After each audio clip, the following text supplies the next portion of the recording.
last story, okay? This is Jesus' words. So Jesus was talking to his disciples. And we've talked about parables, right? Parables was an earthly story that Jesus told. And it had a what? An earthly story, but it had a heavenly meaning, right? So it's like, hey, you're going to understand this, but it really isn't about this. It's really about my kingdom. It's really about more important things. So Jesus said there's two builders, right? There was one guy way over here, and he decided to build his house on the sand. Now think about that. You may have heard this parable before. I'm not into construction a whole lot, but I kind of have an idea of what happens. Let's say you were to try to build a fort or so, okay? And you went down right to the beach where the water meets the sand, and you're like, yeah, this seems like a great spot. And you decided to build a house, a fort right there. What do you think is about to happen to that foundation, Josh? It's going to fall apart, right? It's going to sink. Jesus said there was a man who built his house on the sand. The storms came, and the house quickly fell. Okay, and then there's another guy, and he decided to build his house on the rock.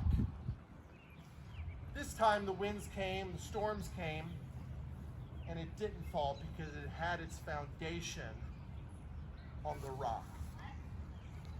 And when Jesus said rock, did he actually mean a rock? Who was he speaking about? He's speaking about himself, right? He said, hey, if you want to do your own thing, when the storms come of life, when coronaviruses come, when people die, when family members get sick, when people lose their jobs, when you don't get that grade that you wanted, when you don't make that team that you were trying out for. Trials small, trials extremely big. When those things come, if you want to do your own thing, boys, check me out. I'm almost done, okay? If you want to do your own thing and build your life, your foundation, your house on the sand,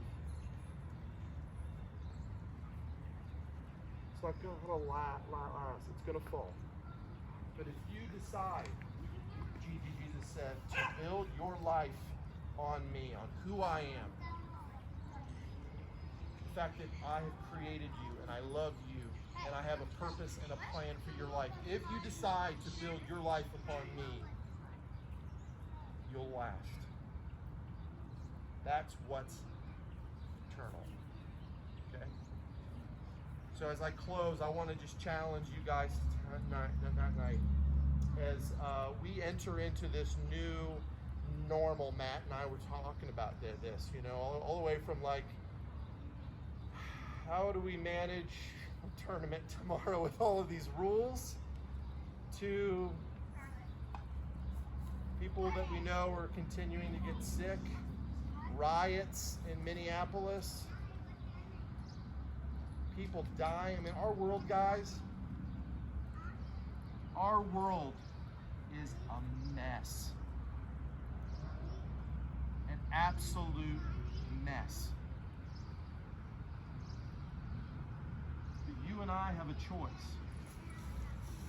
Are we going to choose to say, man, life really sucks right now. Our world's in, you know what, but I'm going to continue to do what I'm just going to, it's fine. I'm just going to continue to do my thing down at the beach. But we have a choice right now to say, God, I know things are hard, but I believe that you're sovereign, which means I believe that you see all things and you're in control still of all things. I know that you're good. We choose to say, despite all of this, I'm going to choose to trust you, to lean into you because you love me.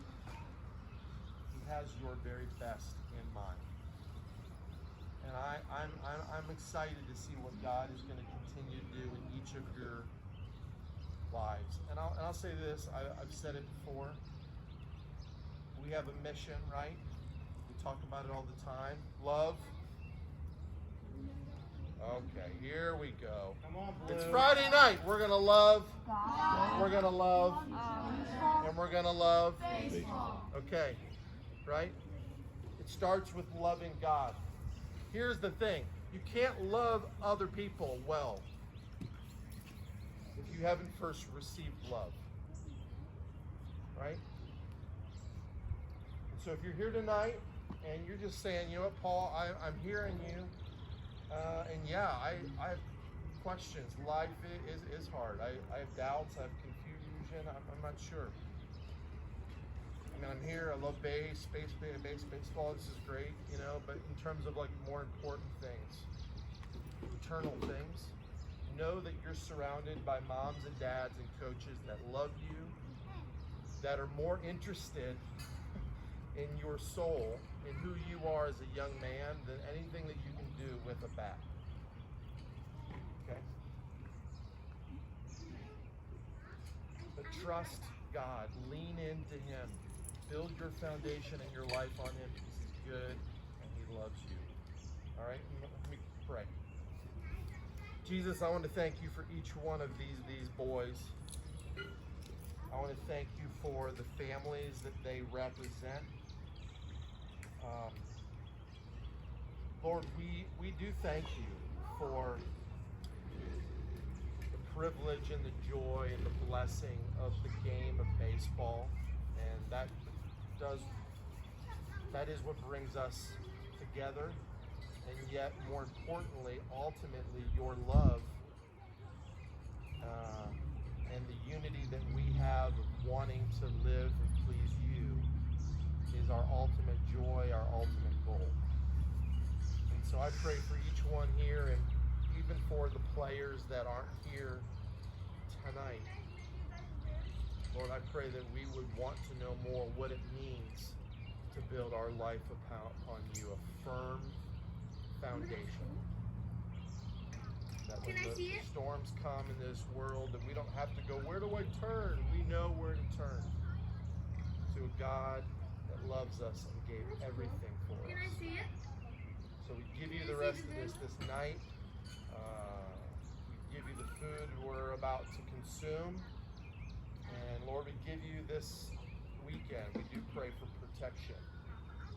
We do pray for safety. And we just pray for a great couple days of this game that we all love. We pray all this in your name.